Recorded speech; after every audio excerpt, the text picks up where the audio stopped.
Bismillahirrahmanirrahim. Assalamualaikum warahmatullahi wabarakatuh.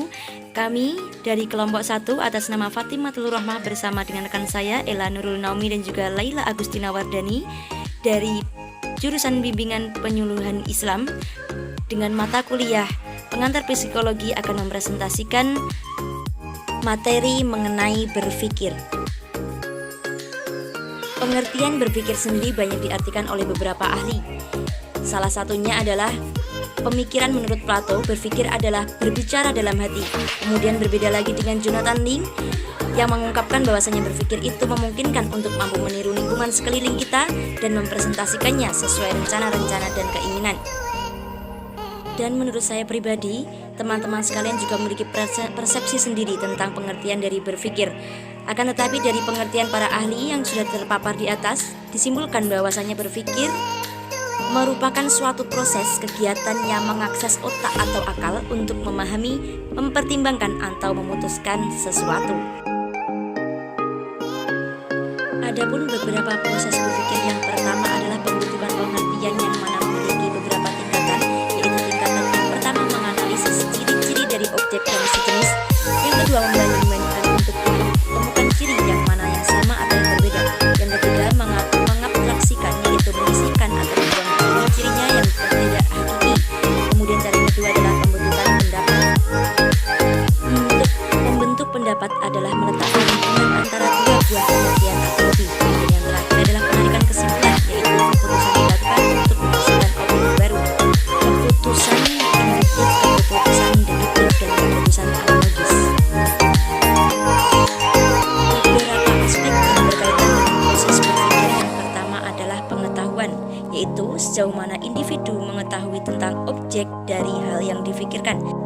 Kemudian yang kedua adalah kognitif, yaitu keterampilan dalam kemampuan individu dalam mengkritis hal-hal yang terkait dengan dirinya sendiri dan objek yang difikirkan. Kemudian yang terakhir adalah sikap dan nilai.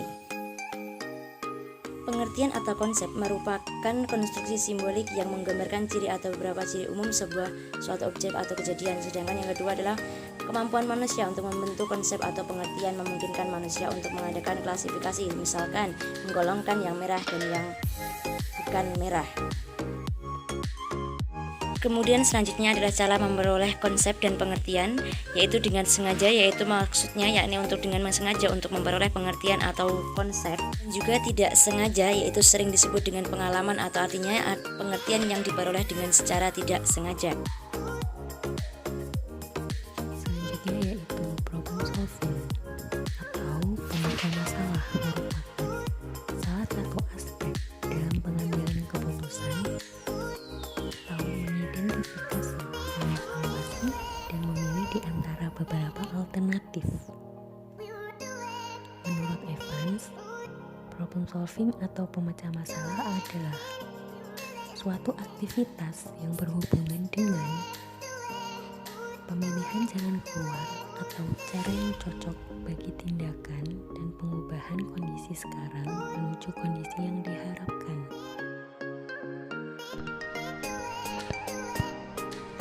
Berpikir kreatif.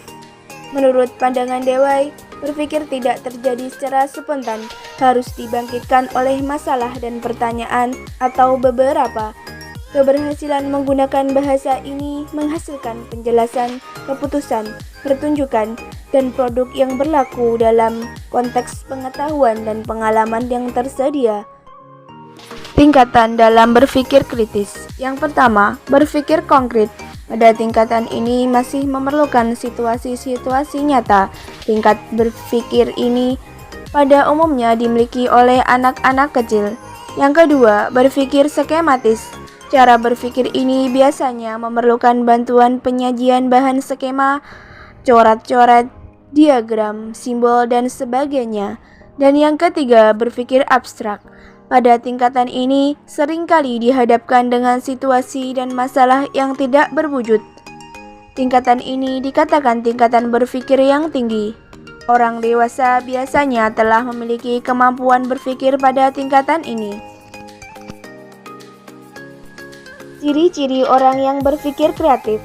Yang pertama, mempunyai rasa ingin tahu yang tinggi dalam suatu objek. Yang kedua, memiliki imajinasi baik.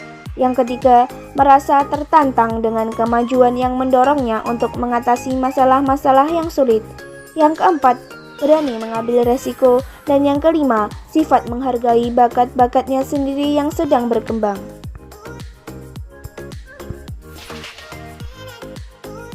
Hambatan dalam proses berpikir kritis. Menurut Utami Munandar, hambatan-hambatan dalam proses berpikirnya individu terdiri dari 6 hambatan, yaitu A.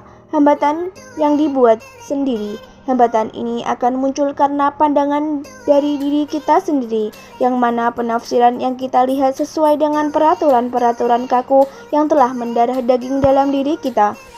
B. Hambatan untuk tidak berusaha menentang kenyataan, terlalu sering menerima hal-hal yang hanya dilihat saja, tanpa berusaha memeriksa terlebih dahulu apakah benar cara melihatnya, atau tanpa mempersoalkan mengapa demikian.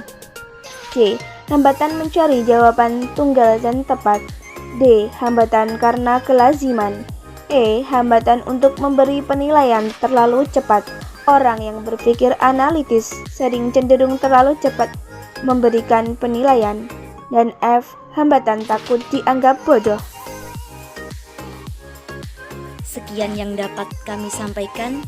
Banyak kurangnya kami mohon maaf yang sebesar-besarnya. Wallahu muwaffiq ila aqwamit thoriq. Wassalamualaikum warahmatullahi wabarakatuh.